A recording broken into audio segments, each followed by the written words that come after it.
What does the ideal police candidate look like? Specifically, their backgrounds. What does their background need to look like for them to be the ideal police candidate? Let's discuss.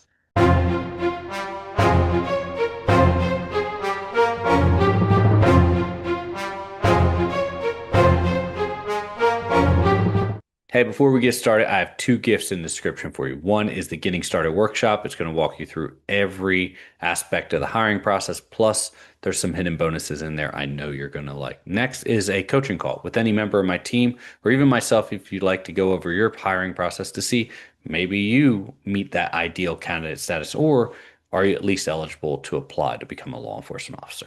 Now, I'm going to kind of I'm going to kind of show you what we think is our ideal candidate. And when I say our ideal candidate, I mean us over here at Armageddon. Now, this doesn't mean that you're ineligible to become a law enforcement officer. Every department will tell you that they evaluate people on a per case basis, and that's true.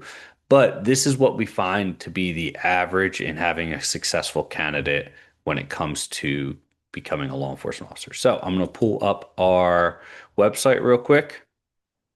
Okay, here we go. So, minimum requirements for us for coaching, right? If you're going to be one of our group coaching community members or even our one-on-one members, this is pretty much our minimum requirements. Now, there are some different variants depending on what state you're applying to, but you need to be at least 21 years of age. Yes, I know some departments will allow you to hire at 18 or 19, but typically 21 years of age, depending on where you're applying.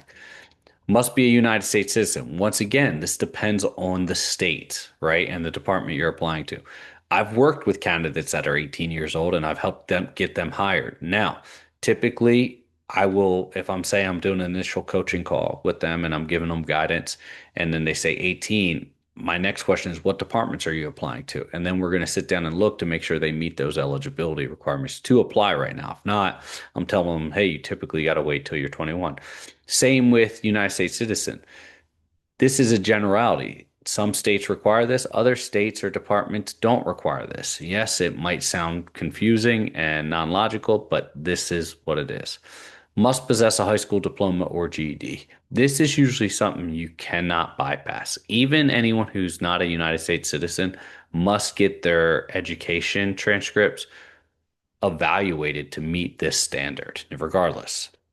Must possess a driver's license and your moving violation. So a valid driver's license with a clean driver, no more than two moving violations, excuse me, in the last 3 years, and no DUI or DWI convictions within the last 5 years. Now, this is not a hard and fast rule, right? This is just the standard in which we see individuals succeed quicker. And we're getting individuals hired about 33% faster than the average candidate, right? Because we're getting them hired in that 4 month time frame, depending on their background. Now, I've worked with individuals that have had DUIs in less than 5 years, and we've assisted them in getting them hired. Now, it might not be a lot less than 5 years, but it is definitely something that they'll be looking at, and the 5 year mark gives you that kind of grace period. History. Typically, it's no marijuana use within the last 12 months. Now, once again, state specific. You know, you take California that changed the law that they can't even ask about marijuana use. There's some contention with that with some people, but also there's the fact that they are, some departments are using a public safety exemption, other departments are just sticking hard and fast to that rule. But typically, this is what we see. Now, if you're telling me you're applying to California, this doesn't apply, right? Because California typically, depending on the departments, that won't apply. So once again, everything is a bit subjective, but this is our general rules here. No use of major illegal substances, cocaine, methamphetamines, heroines within the last 5 years, and no use of major substances more than 5 times in your life. Now, here's what I will tell you. This is not an exhausted list. That list, it could be, it could be other substances. It could be mushrooms. It could be PCP. Now, what I will tell you with the methamphetamines and the heroin, those are considered extreme substances, and a lot of departments will just not even hear you out after that. So if we were to evaluate a candidate that says they have methamphetamine use and heroin use, it better be significantly in the past before we're even going to consider working with them. And it has to be so minimal use that we can explain this as a whole new person, right? Because a lot of departments have a just a very hard stance on substances like that. The reason we say no more than 5 times in your life is because when it comes to hard substances, and we don't necessarily count, say, mushrooms as a hard substance, but this, like I said, is not an exhaustive list. If you've used a major substance more than 5 times in your life and you get to that past experimental stage and you get to that recreational stage, it's really hard to convince a hiring official or background investigator that that you this is not who you are and that you will no longer ever use this ever again in your life. So keep that in mind. Apologize. I'm so close to getting over this cold that I've had. I mean, it's getting so much better. Anyway, jumping down, no felony convictions, no convictions for domestic violence, no arrest within the last 10 years for any misdemeanor involving moral turpitude. Can't speak. So moral turpitude would be theft, fraud, assault, anything that is a poor reflection of your character. So no arrest with that in the last 10 years. And once again, not a hard and fast rule, right? So it just depends on exactly what it is. And after analyzing it, looking at it, did you take a plea deal that had you took it to court, you would have actually won because there was no standing on your arrest. Law enforcement officers make mistakes all the time. Just go on YouTube, you'll see it. But if it, I always say you have to articulate the facts, and the facts are that if you're arrested for something and you've pled guilty to it, then you're admitting that you partook or you engaged in that activity in some aspect, even if it's not true, and say you just took a plea deal just to try to get it behind you. Definitely could be a major factor, right? Now, I'm not saying it is. Once again, we evaluate everyone on a per case basis based on their situations. A lot of times, and I'm going to dive into this more once I finish going through this, a lot of times people misarticulate their history, whether that's their criminal history, substance use history, whatever, and they're actually more qualified of a candidate than they think. Financial history, credit score. Credit score, and I've covered this in other videos, credit score isn't really important. It just gives us a general look at what you're saying. So must have a credit score of 620 or above. The reason why we have this set on here is because you don't have to, right? But the reason why we have this set on here is for anyone that's just evaluating that wants to just self jump into this and get some coaching and reach out to us, say, hey, I want coaching right now. It's so much faster to be like, great, we can get you into coaching. We can do a quick evaluation, but do you meet the screening criteria on our website page? And if they say no, then we say, okay, which ones didn't you meet? And then we can just go and hit those ones specifically and move forward past that. So, in the history of bankruptcy in the last 5 years, right? My golden number is 7. I think if you have 7 years of separation from most hurdles, excuse me, 7 years of separation from most hurdles, there we go, then you are doing well. You're doing better than well. But for this one, just because we've seen individual departments say that no bankruptcies within the last 5 years, that's kind of where we adopted this one. No excessive debt or financial irresponsibility that could compromise integrity. So this goes back to this credit score where everyone always asks me, why does my credit score matter? It matters because it's a quick synopsis. Your credit score wouldn't be low unless you failed to meet certain obligatory requirements, such as something's been sent to collections or you failed to make payments, you're late, your debt to income ratio is so astronomical that it doesn't make sense. And you could have a high debt to income ratio. You could own a $600,000 house and $100,000 in student loans and make enough money that the financial institutions don't consider you a financial liability because you're meeting your obligatory and financial responsibility. That's one aspect. The other aspect, though, is you could have none of that, have no car loan, no house loan, but you have $100,000 in credit card debt and you're making minimum wage, that's going to look really bad, right? And before you beat me up on this, just know that I'm only talking about how the departments will evaluate you. I understand that people go through financial hardships, and that's what we help you articulate here. But that's the big thing that they're looking for. Um, let's jump down to military service. This is one, as a veteran, this is one that I get all the time. I hear a lot of people say, "Oh, they're only hiring veterans.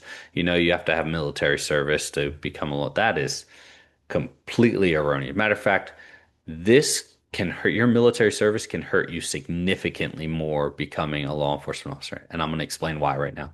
So, if you're a veteran, you must have an honorable discharge or a discharge under honorable conditions. So, there people are saying, well, what does that mean? Well, you could have a general discharge under honorable conditions, and that's not an honorable discharge. The minute that we see that you don't have an honorable discharge, we're asking questions. Your background's going to take longer. Not that you're not going to get hired, but we want to know why. And most recruiters, most background investigators are so knowledgeable on this, at least they're knowledgeable enough to look for it, that when you submit your DD 214 or whatever discharge document you have from exiting the military, you're going to submit it based on, or we're going to review it based on what we know. If we see something, anything other than honorable discharge, we're going to deep dive into what happened. Now, sometimes it's easily articulable. Sometimes you might have got in trouble in the military. And if you got in trouble in the military, that's going to be a definitely a conundrum and it's going to be a hurdle, right? So think about it this way. Anytime that someone is in the military, their entire life, right, is pretty much public, right? The military is going to share that personnel file with whatever requesting federal or not federal, whatever requesting government entity is asking. So if that's a police department saying, hey, we're going to hire Frank, give us his military record. Well, if I would have had any reprimands in my military record, each one of those is a hurdle that I have to articulate. And then not only do I have to articulate, my perspective, my point of view, but then the facts are what they put in there. And those are the facts. Even though if I disagree with them, those are the facts. And I can only articulate those facts. I can try to articulate my perspective, but it's going to mean nothing. Absolutely nothing because they have those facts right there documented. So, same thing. So, that could be, excuse me, that could be a reprimand. That could be a restriction. That could be a reduction in grade or pay. I can still have an honorable discharge with all these, but guess what? Each one of these is a hurdle that I could potentially face when I'm trying to become a law enforcement officer. So there's a lot to do there, a lot to really consider. One thing I will caveat when it comes to a veteran is, then you can get veterans preference, right? And veterans points, to kind of help out. Well, you need to meet certain criteria that I was just discussing in order to get those points. So not every veterans will get those points. On top of it, if you have a negative service record, it doesn't have to be bad. You could still have an honorable discharge with reprimands, and you're going to have to articulate every single one of those, right? So if you're not a veteran, don't think it's a free pass. If you are a veteran, don't think it's a free pass. So one thing that's not on that list that I like to hit on all the time is any other, and this kind of goes into crimes of moral turpitude, but this is kind of a big one that we see that's kind of isolated on its own. And that is any type of solicitation, any type of illegal solicitation. If you've ever paid for any type of solicitation or anything like that, that's another factor that will significantly impact and possibly immediately DQ your hiring process or your chances with a department.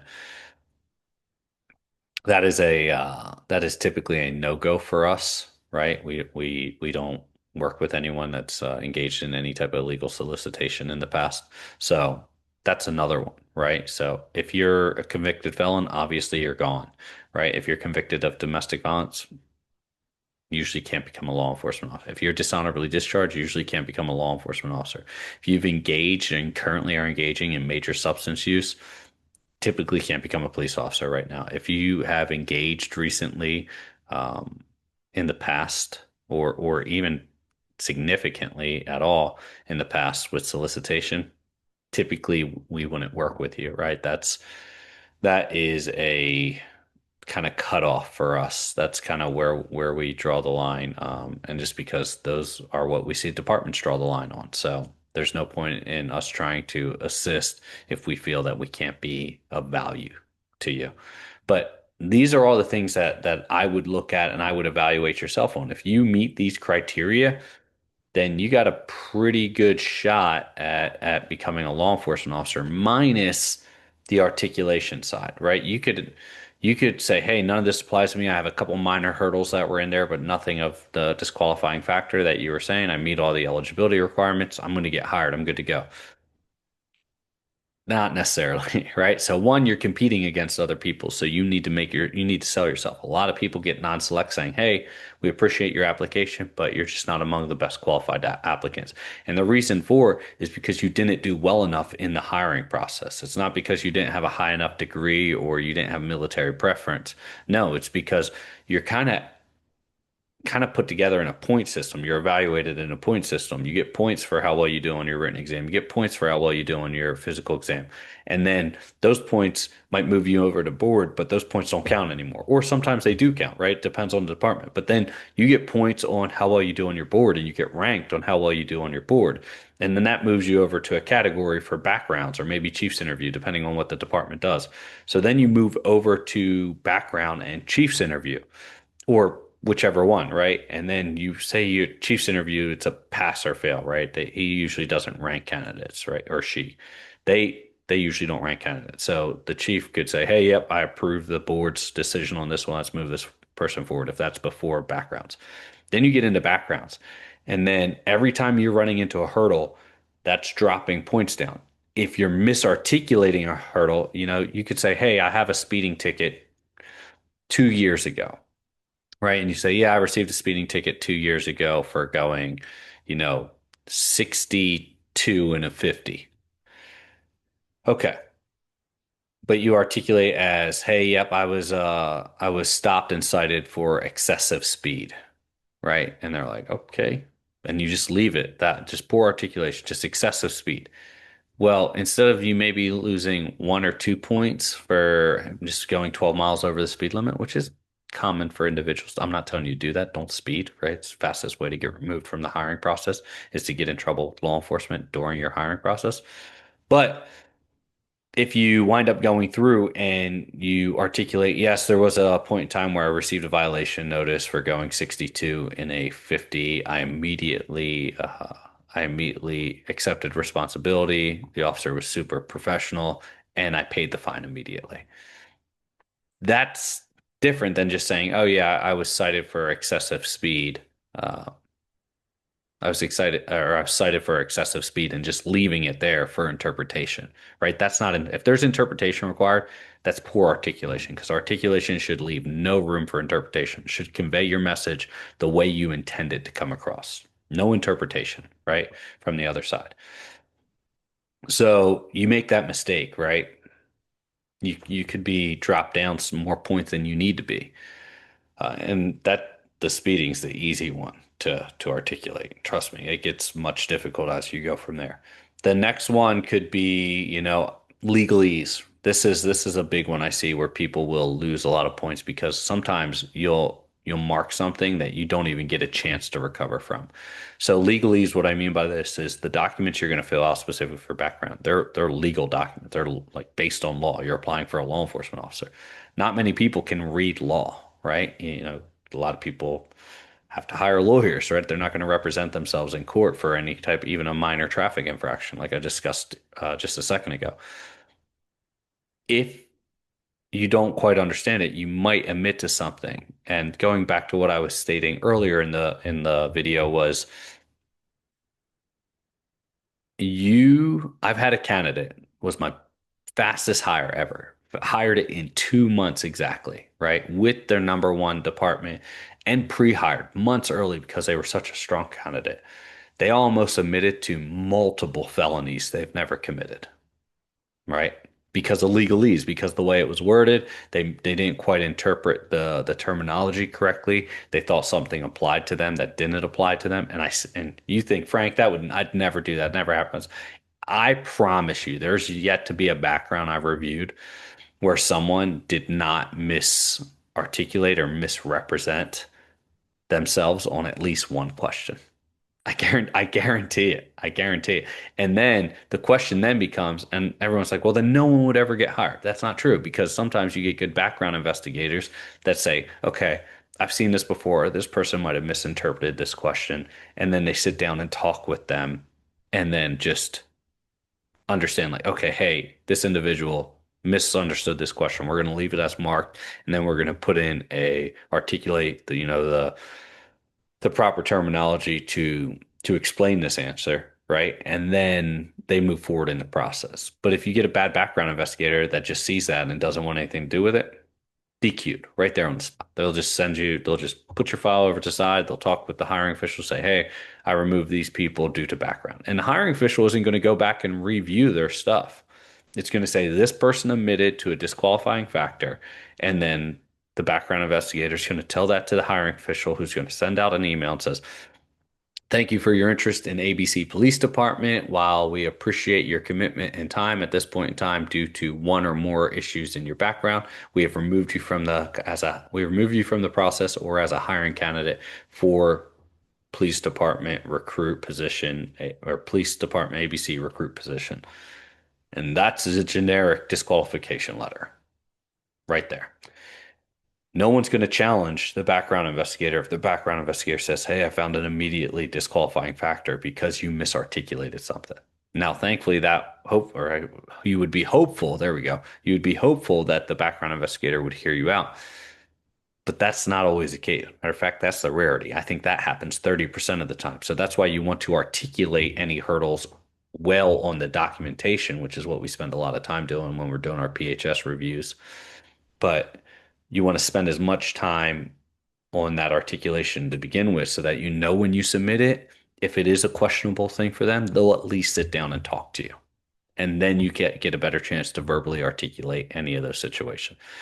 So yes, there's a multitude of things here. And you might think that, Frank, is it worth it? I promise you, it is worth it. This job will provide for you and your family, for your entire life if you wanted to. It is, and you'll feel accomplished. You'll feel, man, I didn't waste my life away working for someone else. Even if you had a bad boss, a lot of times they get rotated out quickly in law enforcement. But you would say, man, I still made a positive impact on this little girl's life or that boy's life or this family's life. And, or I saved someone from getting killed by this drunk driver, what have you. It is a job that you're proud to do. That you go home every day saying like, hey, I at least had a chance or made an impact today. So hope this helps. Remember, those gifts are in the description. The Getting Started workshop is going to walk you through every phase of the hiring process. Plus, there's some hidden bonuses in there. And the coaching call with any member of my team or myself. Stay safe, and I'll see you next time.